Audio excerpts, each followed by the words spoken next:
काही माणसांना आपल्या पैशाचा, पदाचा, सौंदर्याचा, ओळखीचा किंवा यशाचा इतका माज असतो की ते समोरच्या माणसाला माणूस म्हणूनही किंमत देत नाहीत. तुम्ही शांत राहिलात तर त्यांना वाटतं तुम्ही घाबरलात. तुम्ही गप्प बसलात तर त्यांना वाटतं तुम्ही कमजोर आहात. आणि तुम्ही त्यांना महत्त्व दिलं की त्यांचा माज आणखी वाढतो. पण अशा माणसाचा माज उतरवण्यासाठी त्याच्याशी भांडण्याची गरज नाही. उलट तुम्ही त्याच्यासारखेच वागलात तर फरक काय राहिला? त्याला हरवायचं असेल तर त्याच्या खेळात उतरायचंच नाही.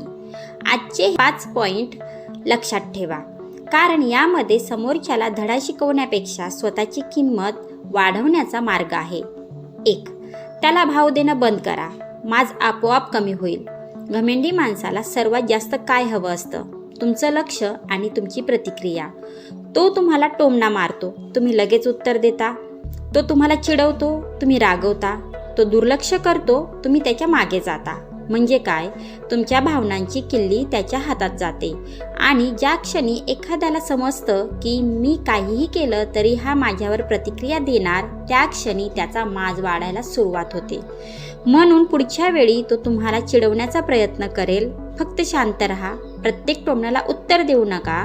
प्रत्येक गोष्टीचं स्पष्टीकरण देऊ नका. आणि सर्वात महत्त्वाचं, त्याला तुमच्या मनशांतीचा मालक बनवू नका.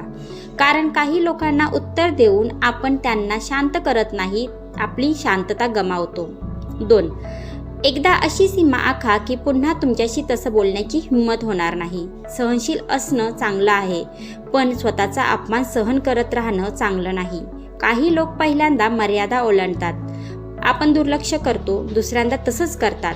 आपण पुन्हा शांत राहतो आणि तिसऱ्यांदा त्यांना वाटतं याच्याशी काहीही बोललं तरी चालतं. इथेच चूक होते, कारण तुम्ही शांत आहात म्हणजे तुम्ही कमजोर नाही. एकदा गरज पडली तर अगदी शांतपणे सांगा.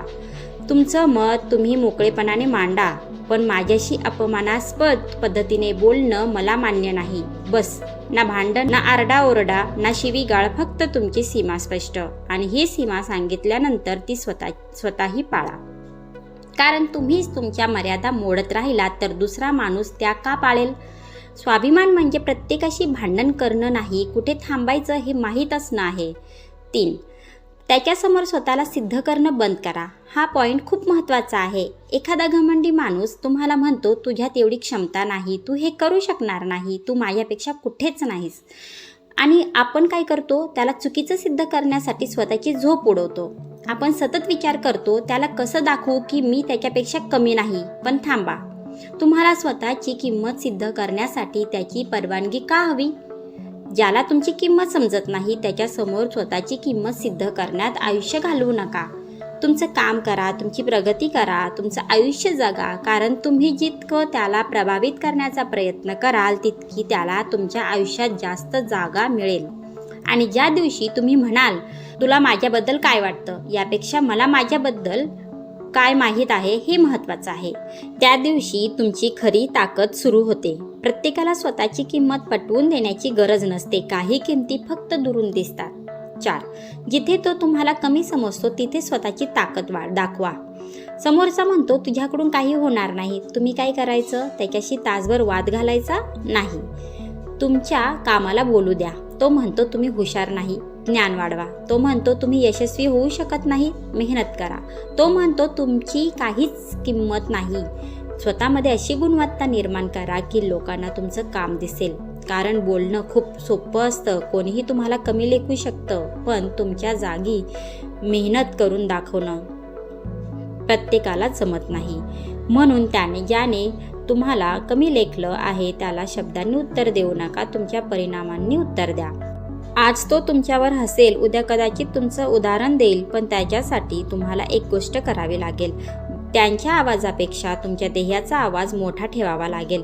लक्षात ठेवा, लोकांना तुमची क्षमता समजावून सांगू नका, त्यांना ती पाहू द्या. 5. एक दिवस त्याला जाणवू द्या की तुम्ही त्याच्याशिवायही खूप पुढे जाऊ शकता. हा सगळ्यात मोठा पॉईंट आहे. काही घमंडी लोकांना वाटतं हा माझ्याशिवाय काहीच करू शकत नाही. त्यांना वाटतं तुम्ही त्याच्या मागेच फिराल. त्यांनी दुर्लक्ष केलं तरी तुम्ही परत जाल. त्यांनी अपमान केला तरी तुम्ही त्यांना खुश करण्याचा प्रयत्न कराल. पण एक दिवस तुम्ही हे सगळं बंद केलं तर, त्यांच्याकडे परत जाणं बंद केलं तर, त्यांच्या मान्यतेची गरज संपवली तर आणि स्वतःच्या आयुष्यावर लक्ष केंद्रित केलं तर तेव्हा त्यांना सर्वात मोठा धक्का बसतो. कारण त्यांना वाटत होतं की तुमचं आयुष्य त्याच्या अस्तित्वाभोवती फिरतं.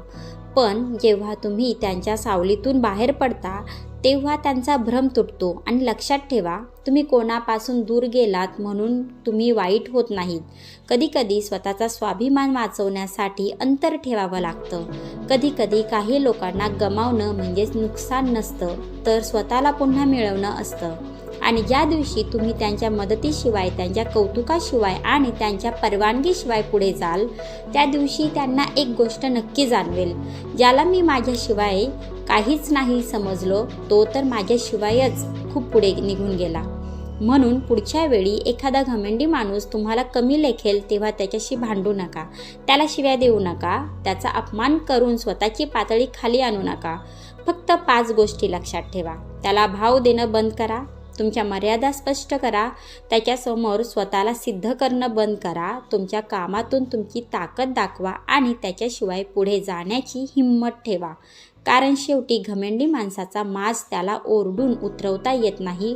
तो उतरतो तेव्हा जेव्हा त्याला जाणवतं की ज्याच्यावर मी माज केला त्याला आता माझी गरजच उरलेली नाही. आणि त्या दिवसापेक्षा मोठं दुसरं उत्तर कोणतंही नाही. तुमचा राग नाही, तुमचा बदला नाही, तुमचं बदललेलं आयुष्य तुमचं सर्वात मोठं उत्तर आहे.